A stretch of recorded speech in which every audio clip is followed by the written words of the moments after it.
Wasilo chano munafe nkwebaza okera okulaba Bukedde TV ku Sunday eno kadde kakudiramu gataliko nfufu nze kuteesa Julia Musika ntandike n'ebikolwa ebigalimu.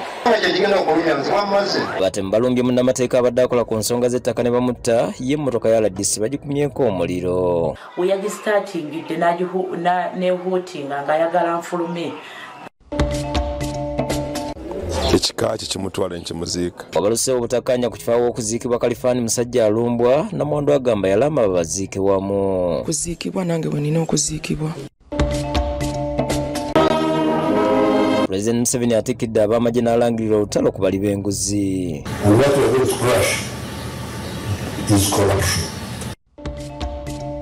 Abakristu beetabye mu mmisa ey'okusabira eyaliko Pulezidenti wa Tanzania Nyerere, President Museveni amutendereza.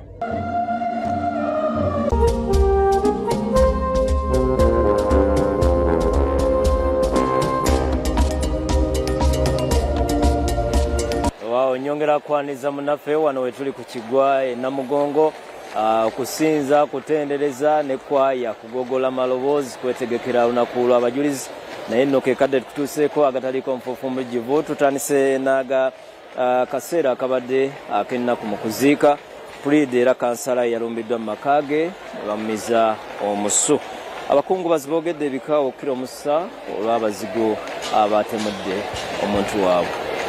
Yalumbiddwa mu maka ge ne bamutta Mahadi Kizito Gumira badde kansala abavubuka ku lukiiko lwa disitulikiti y'e Mityana ng'omugenzi abadde munnamateeka era nga badde yakabamalamu mu mwaka gumu gwokka ng'abadde akolera Mityana ng'abadde aliko emisango gy'awoza mu kkooti y'e Mityana ssaako n'ey'e Mubende. Ebiswa bimutemedde mu maka ge agasangibwa ku kyawo Kigwogwa mu munisipaali y'e Mityana nga yafiiridde mu ddwaliro gye yaddusibwa okufuna obujjanjabi. Nakwewetiisa bwakyo nje Kristo bamuse ngakudde mu lujjaawo. Yaziikiddwa ku kyalo Kitongo mu ggombolola y'e Butayunja mu disitulikiti y'e Mityana era nga bakungubazi bakukkulumidde poliisi gye bagamba nti efuddeyo kunyweza ebyokwerinda nga n'abatemu babalagiririza ebigambo ebikaawo okira omususa.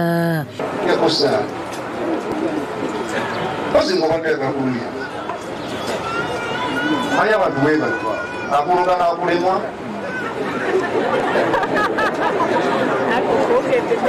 n'alumba omwana n'agakakulemwa ekitanga kye kigenda okulumya nsiwamaze.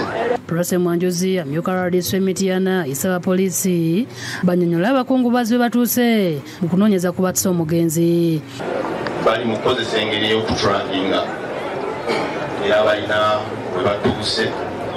Genda kukoma kutta maadi naawe olwaleero bajja gy'oli muli mugamba mbu simanyi bwavu si bwavu bantu mulina emitima emibi. RDC Mwanjozi omugenzi amusimye olw'okulwanirira abantu ku nsonga z'ettaka. Eyasemaadi bakulimidde munaafa bulwadde kimwe muli batiitizi Mukama wange abayita mbisi muli mbisi gyennyini. Wadde abaana baakuzibwa bubi nange njigiza ole baakuzibwa bubi nabawo intelligence yannamaddala kyamazima kisobola okukendeeza. Oluvannyuma omugenzi agalamiziddwa mu nnyumba ye y'olubeerera. Iyo poliisi y'e Mityana etandise omuyigo ku bantu abalumbye ekikomera omusula Prose Mwanjozi amyuka RDC w'ekitundu ekyo ne bateekera emmotoka y'omuliro ekika kya Hilux saafu biwadde ku kyalo Miziga ekimanyiddwa nga mu Kigagga munisipaali y'e Mityana nga kitegerekese nti basoose kuleekaanya ng'ombe ya mmotoka nga ewalabye teryafuluma kwe kugiteekera omuliro. RDC asangiddwa akawe mu nnaku nga nnyonnyodde ebibaddewo. Alabika oli eyakikoze ekyo we yagistartingidde nehuutinga ng'ayagala nfulume amalewo bulungi naye kati nga wolaba ennyumba zino nga kimubuzaabuza wa wennyini wensula wa wennyini wembeera naye target yabadde nze teyabadde nti kubba mmotoka waliwo already emmotoka ndala ziri mmotoka 3 muno mu kikomera. Kitegerekese nti RDC ono talina mukuumi era nga zeekubira enduulu mu bakama be. But he has been telling me we are going to give you, your RDCs, you can use that security to grab people's land. Then I told him that it is fine. At night, can I grab somebody's land? What you do, just give me that security at night. then during that time I can walk alone. Mwanjuzi amanyiddwa nnyo olw'okutabaganya bakayanira ettaka nga yasembye kubeera ku kyalo Nakasozi ekikandwa yalisazizza abantu mu bibanja byabwe. Luka Kajiri yakusakidde eggulu lino ku Rabukedde TV. Emitima gy'abantu abagenda bakola ebintu bino Mukama. Tubasaasidde nnyo bannaffe tusaba omwoyo gw'omugenzi Omukama agumuze emirembe ate mawulire amalala ag'ennaku omulambo gwa Kalifani Musajja Alumbwa gutuusiddwa mu maka ge awakumiddwa olumbe. Kyokka wabaddewo okusika omuguwa wakati wa bannamwandu nga nnamwandu bakayanira ekifo w'alina okuziikibwa na nnamwandu omukulu agamba nti alina kuziikibwa wakaawo. Omubiri gwa Kalifani wadde amyuka ssente w'abadereva mu ggwanga gutuusiddwa amaka ge nga guwerekerwako abakungu ab'enjawulo okuwala ne Jenerali Edward Katumba Wamala, minisita w'ebyentambula n'emirimu.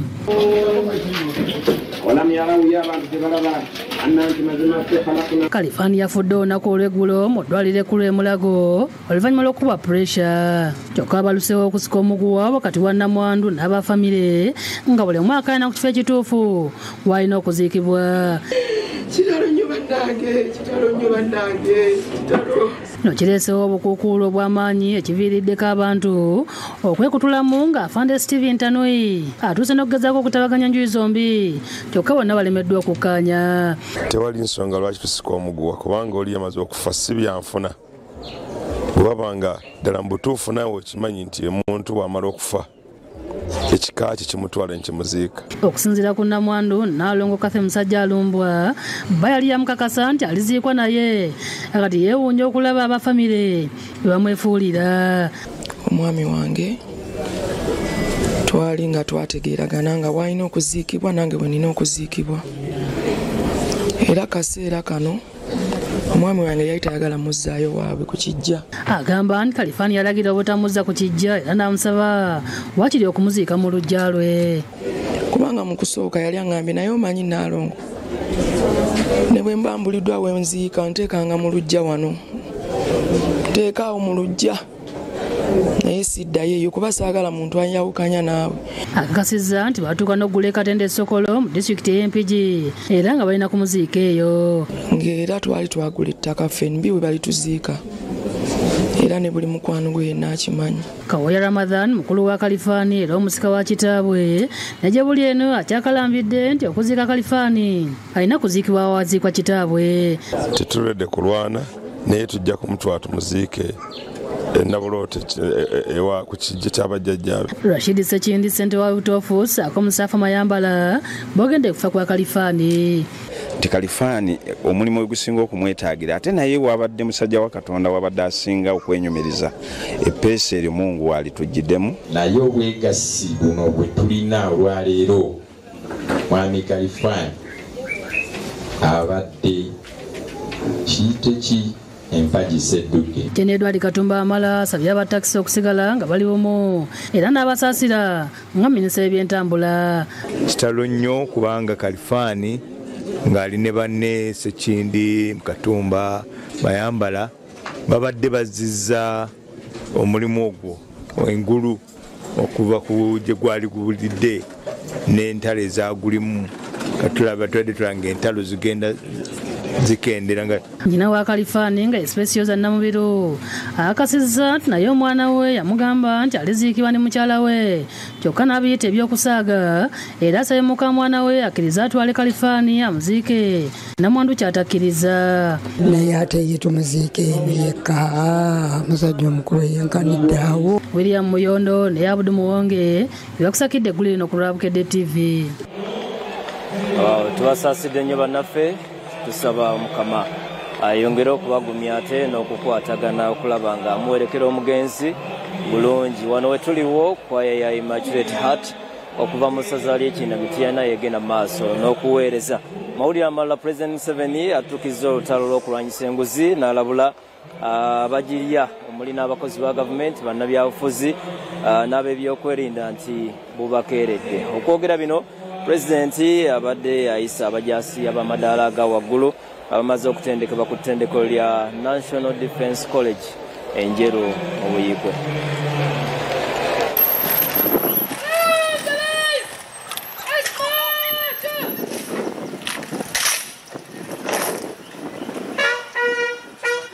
Generali Yoweri Kaguta Tiwabula Museveni omukulembeze w'eggwanga lino atuuse ku ttendekero ly'amagye lya National Defence College enjeru Mbuyikwe ku ssaawa 6 ez'omutuntu ng'aniiziddwa mu bitiibwa by'amagye.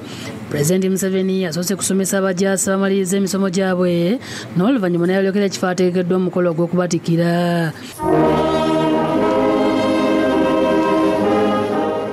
Akulira ettendekero lino Major General Francis Okero abulidde pulezidenti ng'amatikkira gano bwe gali ag'omulundi ogwokubiri nga bayizizza abasirikale 21 okuli abali ku ddaala lya Brigadier General 2 Bakano 18 okossaako omuntu wa bulijjo omu. I'm happy, Your Excellency, to report that all the course members successfully completed the 1-year National Security and Strategic Studies course. Major General Okero asabye President Museveni okussa mu nkola ekyokulaba nga bakozi ba gavumenti bonna batwalibwa okubangulwa mu ttendekero lino okwongera okubogiya mu nkola y'emirimu. We propose that in the near future, as guided by the CDF, when we have increased our capacity, such senior civil servants be taken through the NDC course. Amyuka omuduumizi w'eggye PDF Lieutenant General Sam Okding ategeeza nti Uganda erina okwesiima olw'ettendekero lino erisinga ekitiibwa amatendekero ag'amagye. It is an institution dedicated to providing advanced military and national security and strategic studies. Ategeeza nti abayizi abayisiddwa kakati basobola okwongera okunyweza ebyokwerinda by'eggwanga lino n'okukuuma omuli gw'ebyenfuna, embeera z'abantu n'enkulaakulana y'eggwanga okutwaliza wamu. Pulezidenti nga tanayisa bajaasi bano asoose kulangirira nga batuukizza olutalo olw'okulwanyisa obuli bw'enguzi era n'alabula abagirya tibalyekamanye ng'akoza n'oweebwa. And what we are going to crush is corruption. That's one is a real problem. Pulezidenti asabye abantu bonna okulonkoma abali b'enguzi omulina abayita bannantagambwako. This demand now is not a request, it's not an appeal, it's not a preaching. I'm telling you, whatever corrupt public officer. Ajitezi yali pulezidenti w'eggwanga lino Idi Amin Dada gwe bagamba nti yayitiriza okwegulumiza n'okwagala ebitiibwa ekyasuula eggwanga mu biseera bye. Even a clown, how can you be a field marshal, 2 brigades? Field marshal. Then he expelled the Indians. The economy collapsed. Abajaasi abasinze bannaabwe baweereddwa ebirabo.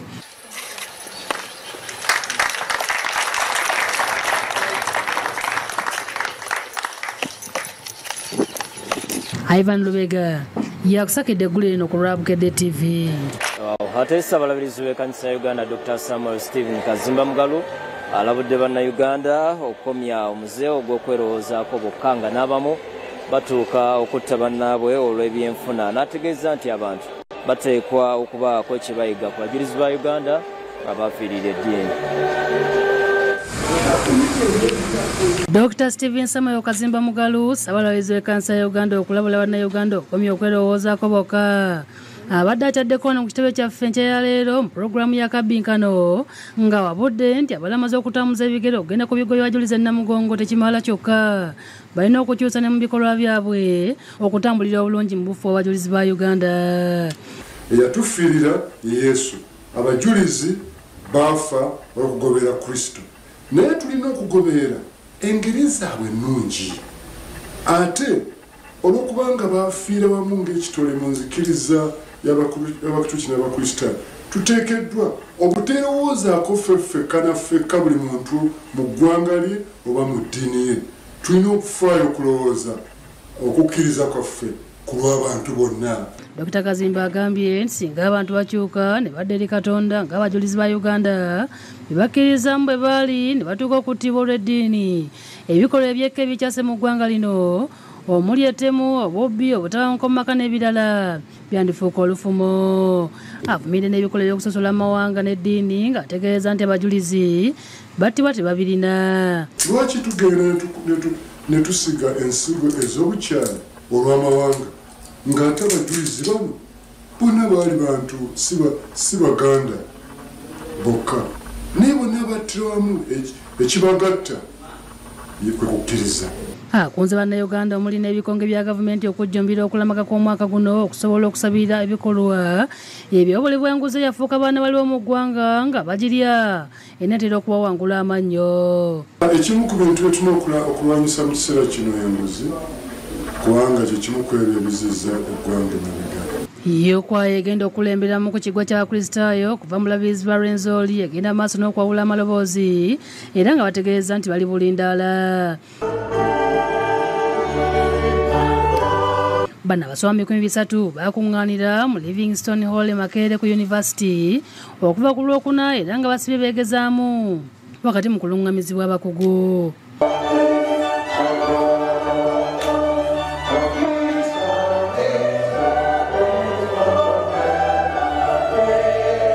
Olweggulo beegatiddwa akabeevuga era nga beegezezaamu mu nnyimba ze basuubira okuyimba wabaddewo n'okuzannya emizannyo wamu n'amazina ag'enjawulo nga byonna byakolebwa mu kulamaga. Abamu ku batwogeddeko nabo okuli Jane Namusi batubuulidde engeri gye bateeseteeseemu. Tweteeseteese bulungi era tusaba Mukama Katonzi atutuuseeko nga tukyali balamu. Lilian Nyarro mukozi wa Vision Group era nga muyimbi agamba nti basalawo okweyawula ku balala okusobola okweteekateeka obulungi. Kati ffe nga kwaya twasalamu tweyawule mu bantu abangi tusobole okukakasiza ddala ennyimba zaffe tusobole okubawa ekituufu ekisaanidde ku lunaku olwo kubanga olunaku olwo nga bwe mulumanyi lwakujaganya. Olunaku olw'enkya bano bakusimbula okwolekera e Namugongo awali entikko y'emikolo. Mujje tujaganye wamu. James Magala ne Edison Mutyaba bebakusakidde eggulu eno ku Lwabukedde TV. Ate abalamazi ab'enjawulo bakedde okusimbula okuva ku kiggwa ky'abajulizi Munyonyongo eno gye battira abajulizi Andrea Kagwa ne Dennis Sebuggwawo. Basimbuddwa Ssaabasumba w'essaza ly'eggulo omulonde Rafael Wokurach nga bakomekerereza ku kigo kya St. Matia Mulumba e Kampala mukadde katulaba olugendo lwabwe. Kunganira ku basirikale Andrea Kagwa Munyonyo we basimbudde okulamaga nga basimbuddwa Ssaabasumba w'essaza ly'eggulo omulonde Rafael Wokurach nga bagenze bakyama ku bigo by'abajulizi eby'enjawulo okuli ekya Ponsiano Ngondwe Kyamula Salama era nga wabaddewo okusaba.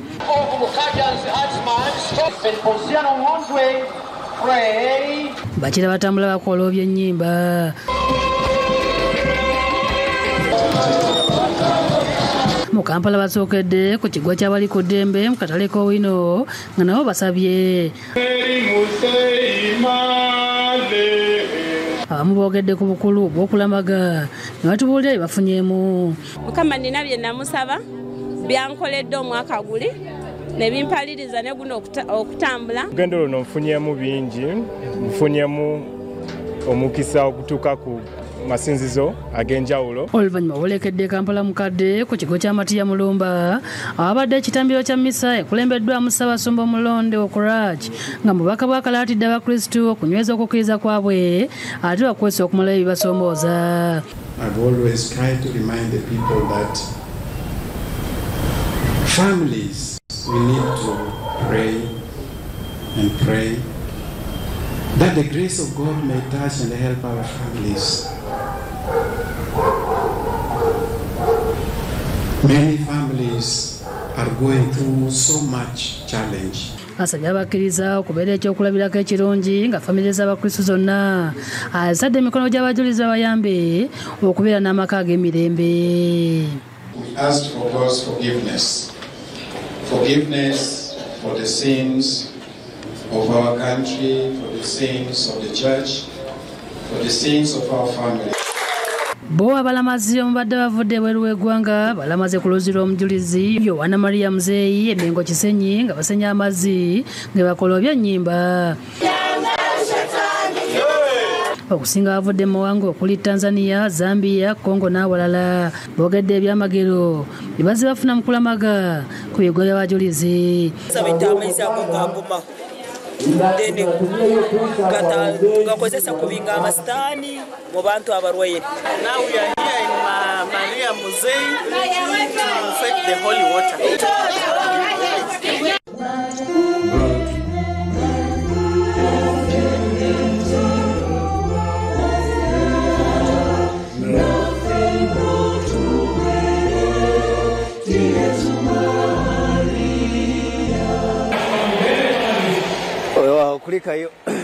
muoko tukyeyogerayo n'agataliiko fufu amalala katugakuweereza tusinziira wano ku Kiggwa Namugongo ng'ebula olunaku lumu lwokka okutuuka kulamaga k'omwaka guno ebyokwerinda byongedde okunywezebwa ku biggwa by'abajulizi Namugongo ng'abakuumaddembe bayiiriddwa mu bungi era we tuyise n'okwetoloola ekifo kino kyonna we bali era ab'amakomera nabo we bali mu bungi okutwala abo abakozi b'effujjo. Ebyokwerinda binywezeddwa ku kiggwa ky'abajulizi Namugongo nga poliisi n'amagye bayiiriddwa mu bungi nga n'abamakomera tebalutumiddwa mwana. Abasirikale bakoze olukuubo lw'ebyuma olwawula abasuubuzi ku balamazi we balina okuyita. Ebyuma we byegattira wabaddewo abasirikale nga bayamba ku bantu abaliko obulemu n'abakadde okuyingira amango. Emmotoka za poliisi n'amagye obwedda zeetala ng'okwawukanako n'eggulo baleese emmotoka eriko emirongooti n'endala. Abalamazi basiimye obukuumi obubaweereddwa kyokka abasuubuzi bekokodde abasirikale. Bajja ne batugamba nti munaye muveewo fetuze n'emmaali nnyingi okwekolerera ng'abantu okweyiya naye buli kimu kigaanye. Abamu ku balamazi balabiddwako mu binywero n'ebifo we bookedde ennyama y'embizzi. Embizzi tetambula naffe enjala etuluma tetutegera kigenda mu maaso.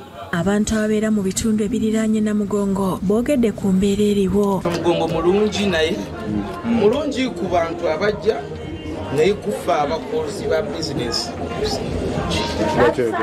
tanaba mulungi. Abasirikale obwedda balambika abalamazi okubeera obulindaala. Ne bweba ensawo nga bagikutadde ku mabbali nga togitegedde nabo wa poliisi yenna ali mu yunifoomu oba ow'amagye osobole okumuyita omulaga akantu ako akeetegereze mubeere nga mwegendereza okuba buli muntu gwozze naye tomufuula muganda wo. Mulimu abajja okugula nga bagulira mu nsawo z'abannaabwe, abamu bajja kunoonya nga banoonya kyenji, namwe abasuubuzi mubeere b'essimbu mutuguze ebyo bitugwanidde obugula temutulega nnyo. Abaze n'abaana kuba omwana wo bulungi twafuna abaana abana ababuze ku bazadde baabwe era tubalina ku poliisi yaffe. Mutebi Sulaiman yakusakidde eggulire lino ku Rabukedde TV.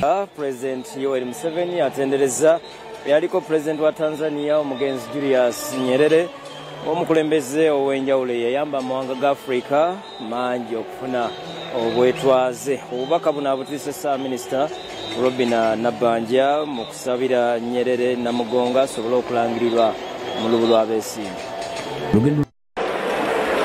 Bulinga lumu omwezi ogw'omukaaga e Namugongo Eklezia mu Uganda yaluwaayo ng'olwa Julius Nyerere eyaliko President wa Tanzania. Kati ab'enganda ze nga bakulembeddwa Mama Maria Nyerere n'omuzzukulu Bumi Mwaipopo baze mu Uganda okumusabira nga bwe bakola buli mwaka asobole okulangirirwa ng'omwesiimi. Okumusabira kukulembeddwa Reverend Father Andrea Moddo. Obubaka bwa President busomeddwa Ssaabaminisita Robina Nabbanja ng'ayogedde ku mugenzi Nyerere ng'eyali omukulembeze ow'amaanyi mu Africa era nti anajjukirwa ebiseera byonna. My view is that he is indeed the greatest black man that has ever lived.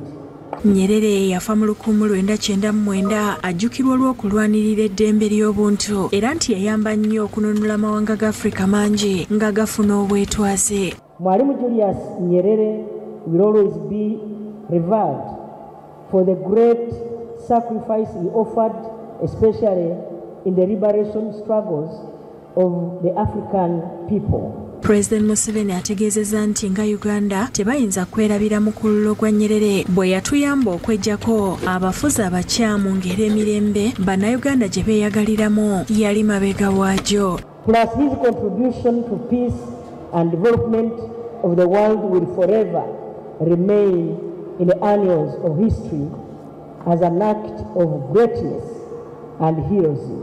Emisana ku nnyanja wategekeddwawo misa ekulembeddwa Reverend Father Oguta Ogwokotho nga kwaya ye ne byegenda okulemberamu ku bbalaza yeeyimbye mu misa eno. Father Oguta ategeezezza nti ekikulu ku Mukristo kuweereza na kukola mirimu gya Mukama era nti tekiriiko kuboola kitiibwa oba mulimu gwa muntu.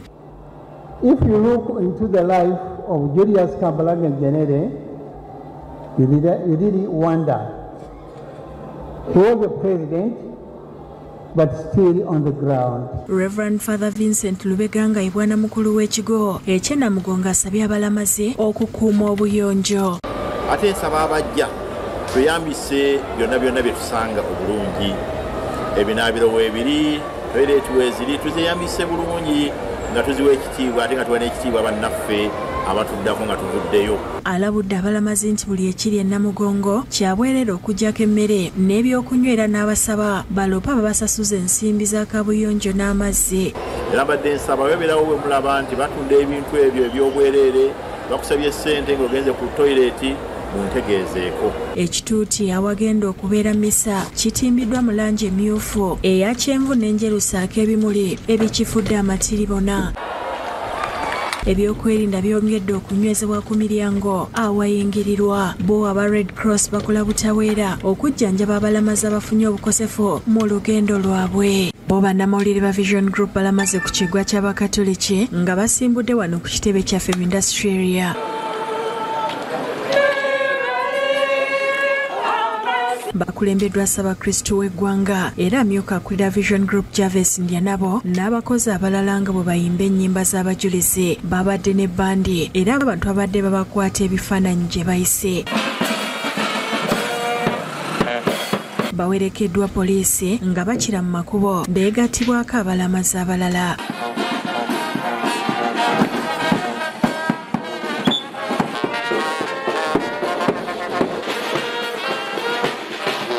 Beetabye mu mmisa y'abannamawulire ekulembeddwa Reverend Father Joseph Mukiibi ng'ono yakulira ebyamawulire mu Kampala Archdiocese n'atendereza omulimu ogukolebwa bannamawulire okumanyisa abantu ebigenda mu maaso mu ggwanga.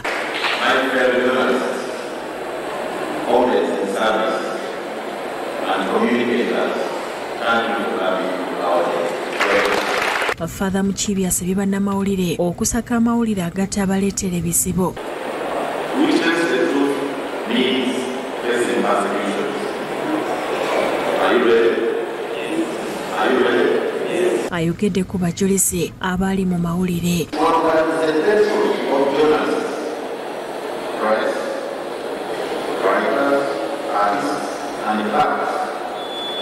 Ssaabakristu Ndyanabo asiimye Father Mukiibi olw'ekitambiro ky'abawadde nga bannamawulire era n'asaba abantu okozesa obulungi emitimbagano.